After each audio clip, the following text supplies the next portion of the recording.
tous, bienvenue dans l'émission Rencontre. Le développement vert est une stratégie à long terme pour le développement durable de l'économie mondiale.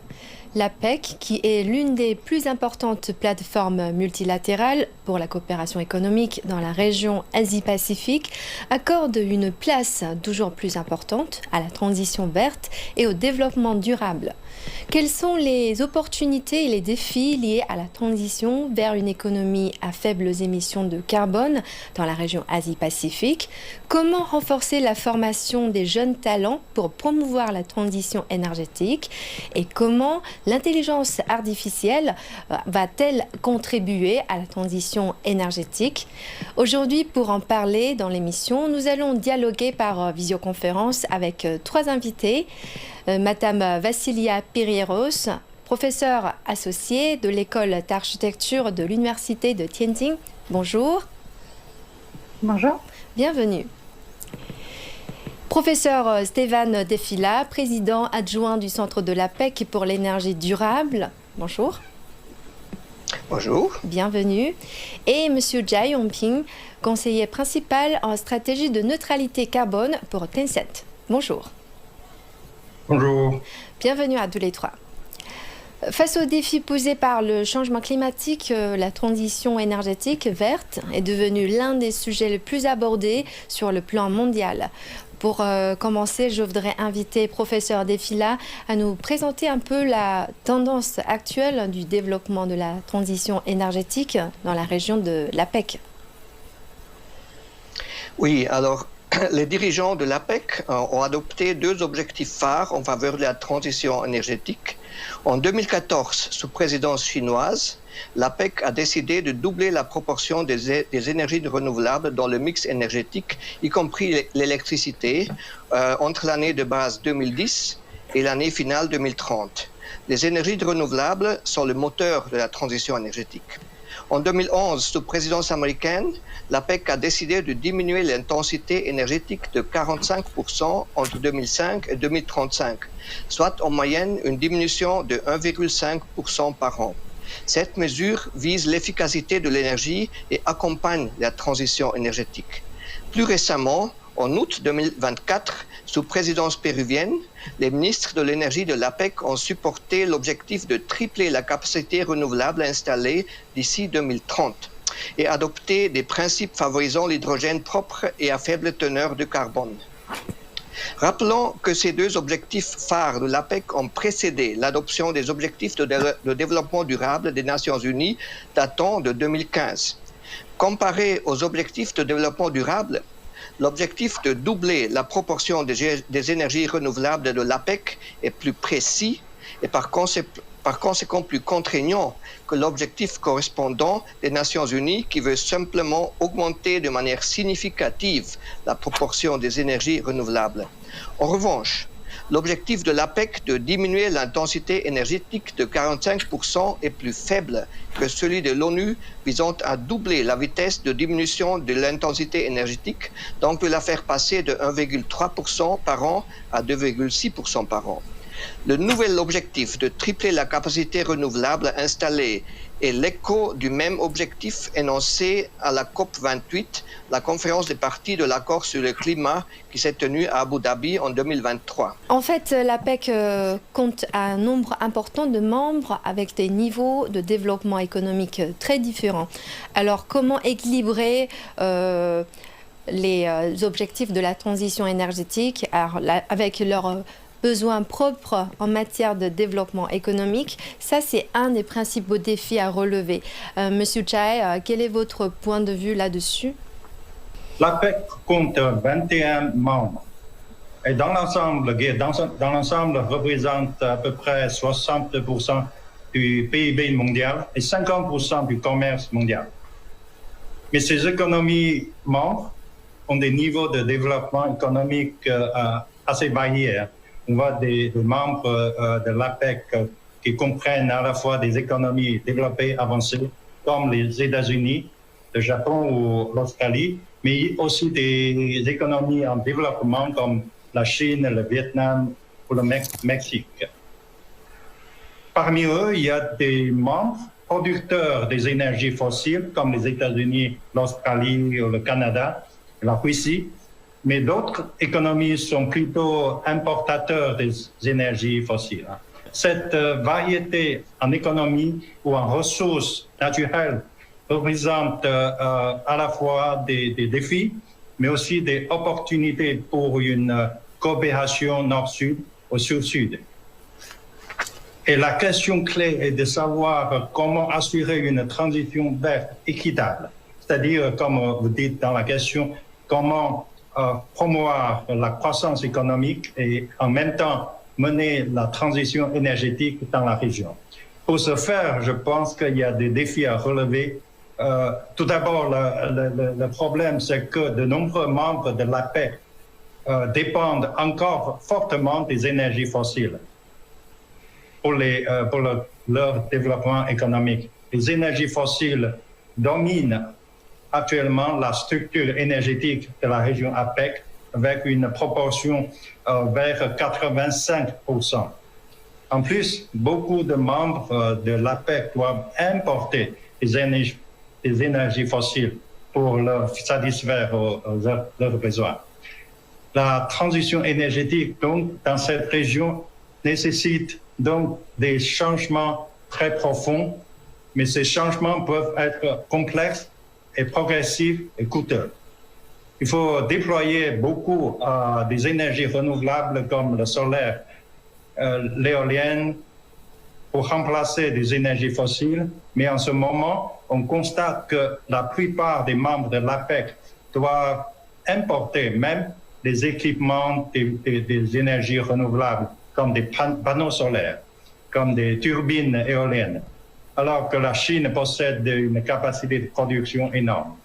Il est donc possible pour moi, je pense que la Chine doit aider les autres pays de développer leur capacité de fabrication des équipements des énergies renouvelables, ou encore les véhicules électriques.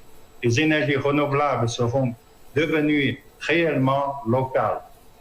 On peut créer aussi des emplois à la fois. Ce faisant, les membres de l'APEC peuvent équilibrer le double objectif de la croissance économique et la transition énergétique.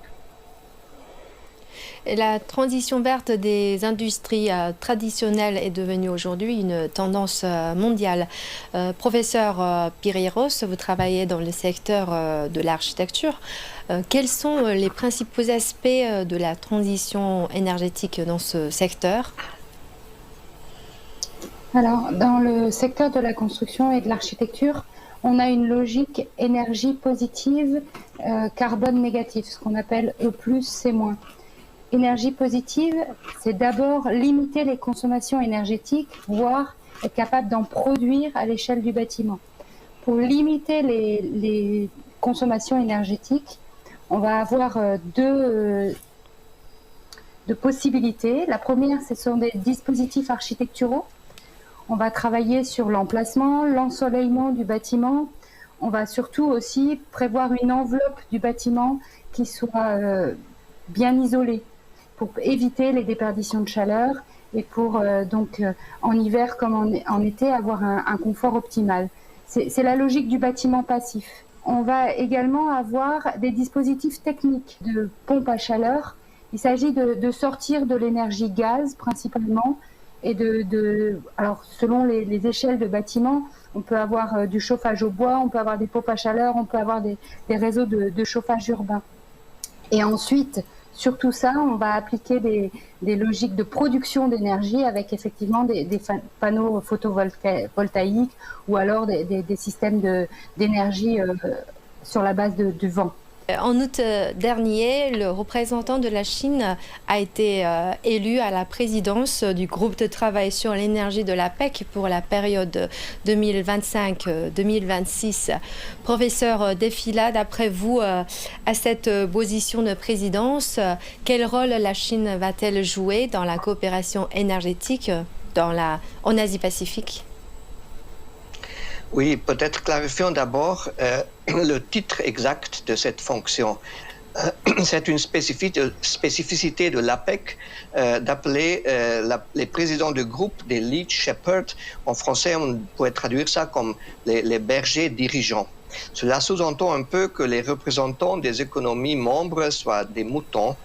Le berger dirigeant est donc avant tout une autorité scientifique et morale connaissant bien le domaine d'activité de son groupe. Avec le candidat élu chinois, nous avons une personne qui satisfait très bien cette exigence. Je ne vais pas maintenant m'aventurer à dessiner ce qui peut bien arriver au groupe de travail d'APEC sur l'énergie durant les années à venir. En revanche, le regard sur la période 2016 à 2020 peut, dans une certaine mesure, nous enseigner sur ce à quoi nous devons nous attendre. Durant ces années-là, il n'y avait par exemple pas de ministériel APEC sur l'énergie. Donc, ça veut dire qu'aucun nouvel objectif n'a pu être adopté par les dirigeants de l'APEC. Cela n'a cependant pas empêché le groupe de travail sur l'énergie à approuver de nombreux projets et de nombreuses autres déclarations de principes communes de l'APEC décidées durant les années 2010 à 2015. Le rôle du berger dirigeant est donc de veiller à ce que cela se passe ainsi aussi durant les années à venir. Le meilleur moyen de réussir cette tâche est peut-être de montrer un profil bas et de rester, pour ainsi dire, sous le radar, et ne pas remuer trop de bruit, ne pas faire trop de bruit. La coopération internationale est devenue une nécessité pour un développement durable. Comment les pays doivent-ils travailler ensemble pour la promotion de la transition énergétique et quelles sont les tendances de la coopération internationale et les atouts de la région Asie-Pacifique? Monsieur Chai, quelles sont vos observations? Je pense que quand on parle des tendances de la coopération internationale en matière de transition énergétique, que ces tendances sont influencées par les enjeux climatiques, l'augmentation des besoins énergétiques mondiaux et la nécessité de diversifier les sources d'énergie. Ce sont précisément des thèmes de discussion des réunions de l'APEC et la COP29 sur le climat cette année. Depuis une dizaine d'années déjà, le monde a fait beaucoup de progrès en ce qui concerne la réduction des coûts des énergies renouvelables. Dans le cadre de l'énergie solaire, par exemple, je répète que le coût a baissé plus de 90% depuis 10 ans, et sur la même période, les coûts de l'énergie éolienne et le véhicule électrique ont aussi beaucoup baissé. Ces succès ont été possibles grâce notamment à la coopération internationale.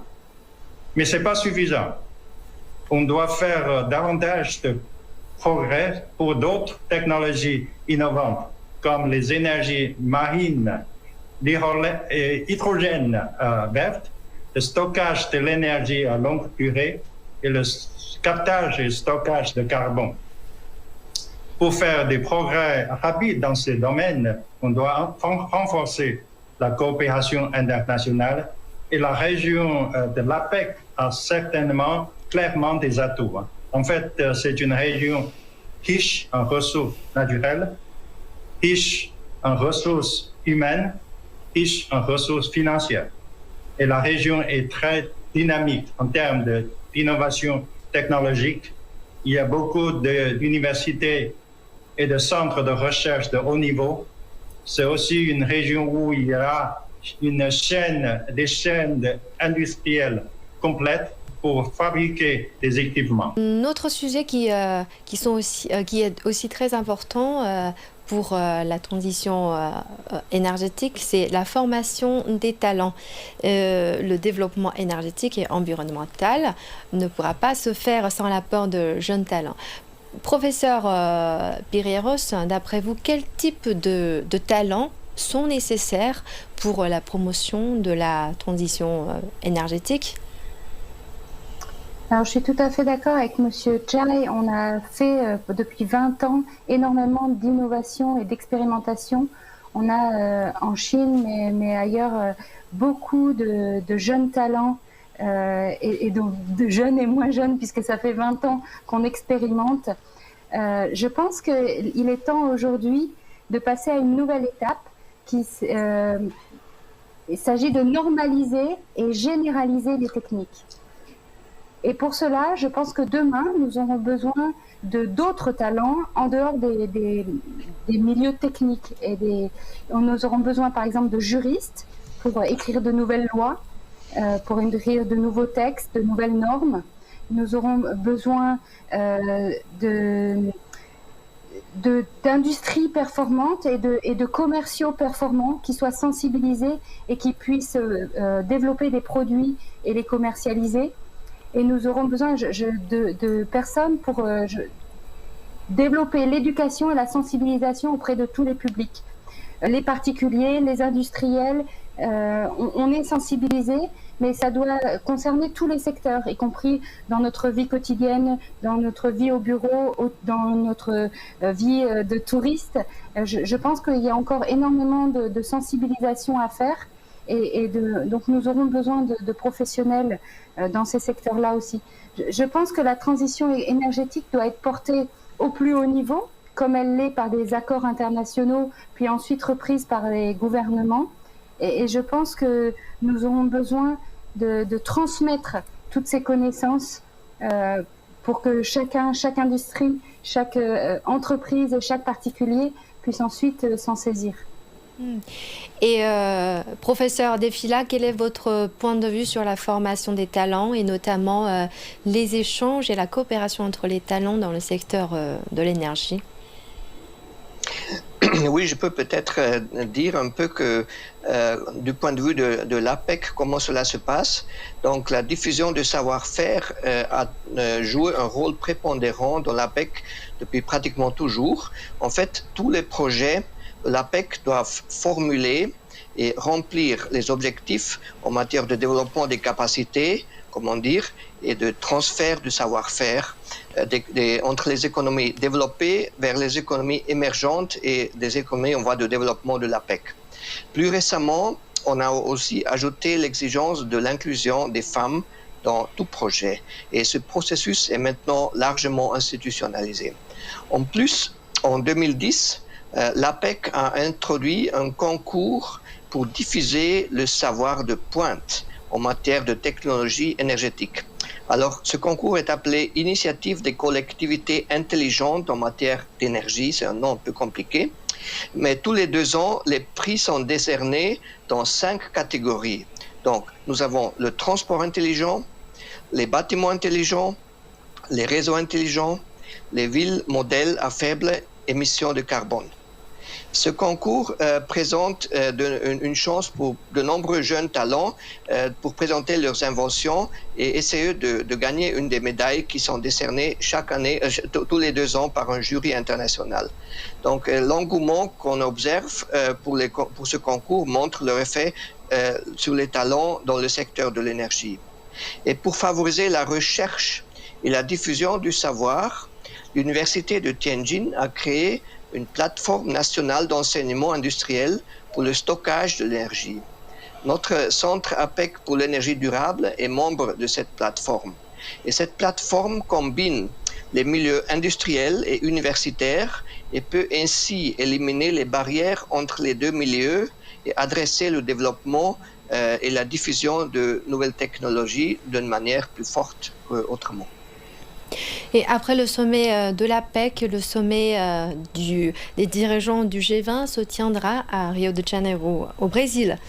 Et en tant que plateforme importante de coopération pour la gouvernance économique mondiale, le G20 joue un rôle essentiel pour la promotion du développement vert et durable à l'échelle mondiale. Monsieur Chai, quelles ont été les initiatives importantes ou efficaces proposées lors des précédents sommets du G20? Oui, en fait, brièvement, lors du dernier sommet G20, les dirigeants ont décidé d'accélérer les efforts pour tripler la capacité mondiale des énergies renouvelables d'ici 2030. Cette initiative a été reprise est confirmée par la COP 28 sur le climat. Et la question clé, en fait, c'est maintenant de savoir comment réaliser cet objectif de tripler la capacité des énergies renouvelables. La réunion de G20 ou la COP 29 cette année aborderont cette question. Mais je pense que la Chine jouera un rôle essentiel dans le développement des énergies renouvelables pour tripler cette capacité. Parce que la Chine est numéro un déjà pour l'installation des énergies solaires, hydrauliques, éoliennes, donc un véritable moteur de l'expansion mondiale de la capacité d'énergie renouvelable. À elle seule, la Chine représente près de 40% des installations des énergies renouvelables dans le monde. Et déjà, la part de capacité installée des énergies renouvelables en Chine dépasse 50% de la capacité installée totale de l'électricité en Chine. Pour un pays connu pour charbon, c'est historique. En plus, comme je disais tout à l'heure, la Chine est aussi le premier producteur des équipements des énergies renouvelables et des véhicules électriques. Pour la Chine, la transition énergétique est nécessaire pour le climat, mais aussi un moteur de développement économique de haute qualité. Je pense que la Chine donne un bon exemple, un modèle de combiner la croissance économique et la transition énergétique. Il est crucial de faire partager ces connaissances, les technologies innovantes dans tous les pays, tous les membres dans le monde, fournir un financement à faible coût si possible, en particulier pour les pays en développement. La Chine est l'un des pays membres importants de la PEC et du G20. Le développement vert est un élément important de la nouvelle philosophie de développement en Chine. Professeur Pirieros, comment analysez-vous la tendance du développement vert en Chine ? Alors, quand on parle de développement vert, je pense qu'on entend un développement écologique, c'est-à-dire un développement qui comprend une préoccupation pour la nature.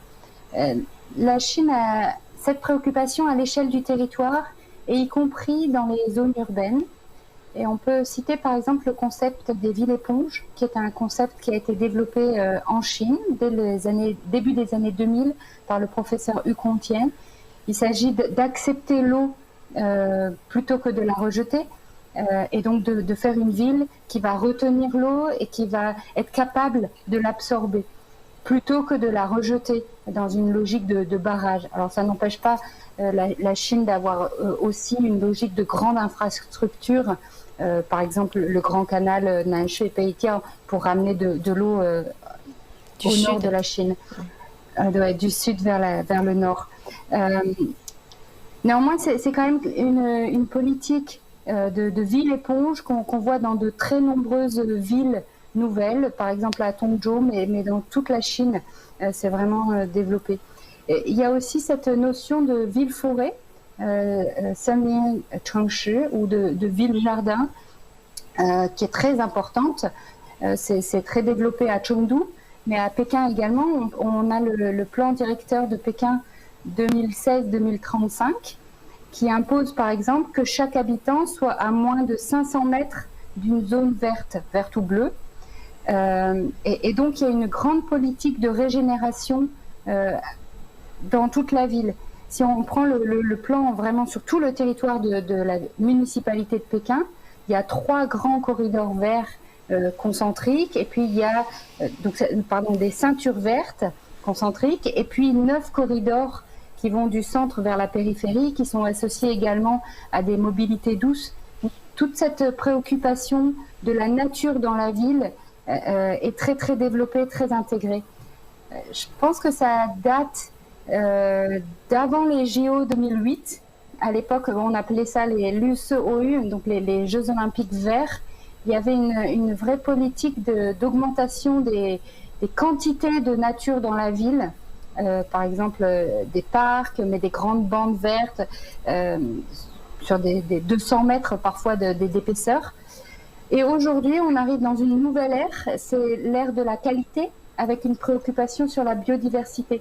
Donc, je pense que, par exemple, la COP 15, qui a eu lieu à Kunming, Montréal, en 2021-2022, ce sont des grands accords internationaux qui ont une grande importance parce qu'ils vont être moteurs d'une prise de conscience locale, permettre ensuite d'avoir des politiques locales et de développer. Alors bien sûr, ça prend plus de temps, mais la prise de conscience au plus haut niveau est déjà le premier pas, est très importante. Et donc quand l'APEC développe des logiques de bas carbone ou quand on développe des logiques de biodiversité, c'est la même logique globale d'avoir un sujet porté au plus haut niveau et de le développer ensuite dans les villes.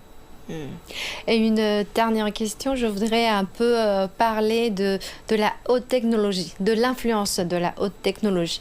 Aujourd'hui, la technologie de l'intelligence artificielle progresse très rapidement et se développe dans de nombreux secteurs d'activité. Professeur Defila, d'après vous, quel rôle l'intelligence artificielle va-t-elle jouer dans la promotion de la transformation énergétique? Pourriez-vous nous citer quelques cas spécifiques concernant l'application de l'AI dans le secteur de l'énergie? Oui, alors d'une manière générale, je pense qu'il est tout à fait naturel de combiner les technologies sous-jacentes à la transition énergétique avec la digitalisation et l'intelligence artificielle. Je crois que ce mariage, c'est un mariage heureux. Et le résultat de cette combinaison donnera lieu à des innovations supplémentaires. Un exemple d'une telle combinaison d'énergie renouvelable avec la digitalisation et l'intelligence artificielle se trouve en fait à Tianjin. Il s'agit de la SPIC, la Société d'État pour les investissements dans l'électricité. Elle agit comme base d'éducation de la science en matière de neutralité carbone. Cette société démontre le cas concret comment l'utilisation des technologies de l'information peuvent aider à servir la gestion énergétique des bâtiments et des villes. D'une manière plus générale, il convient de rappeler que toute nouvelle technologie, et cela inclut aussi l'intelligence artificielle, est à la fois une chance et un danger. Il faut donc faire l'évaluation de l'impact de ces nouvelles technologies. La chance de l'intelligence artificielle est de simplifier le travail des chercheurs et de permettre d'intégrer des grandes quantités de savoir dans leurs recherches. Les systèmes d'éducation devront adopter des règles définissant la bonne utilisation de l'intelligence artificielle dans l'éducation. Les universités et les éditeurs de littérature scientifique devront en plus statuer sur la manière de citer les intelligences artificielles dans leurs travaux de recherche. Le danger est quand la coopération d'une intelligence artificielle dans une recherche ne soit pas mise en évidence ou que les sources qui forment cette intelligence artificielle soient filtrées ou biaisées, ou que l'algorithme d'une intelligence artificielle ne soit pas transparent. La digitalisation et l'intelligence artificielle doivent jouer un rôle essentiel dans la gestion de la transition énergétique au niveau des villes et des collectivités régionales. Pour atteindre les objectifs de développement durable, il faudrait que les statistiques mesurant les 231 indicateurs de développement durable soient élaborés et mis à jour régulièrement pour le niveau local, car c'est ce niveau-là qui a l'effet sur le développement durable, ou l'effet sur le développement durable touche la population. Merci à nos trois invités, professeur Defila, professeur Pireiros et M. Jai, d'avoir participé à notre émission et d'avoir livré vos analyses. Merci beaucoup de nous avoir reçus.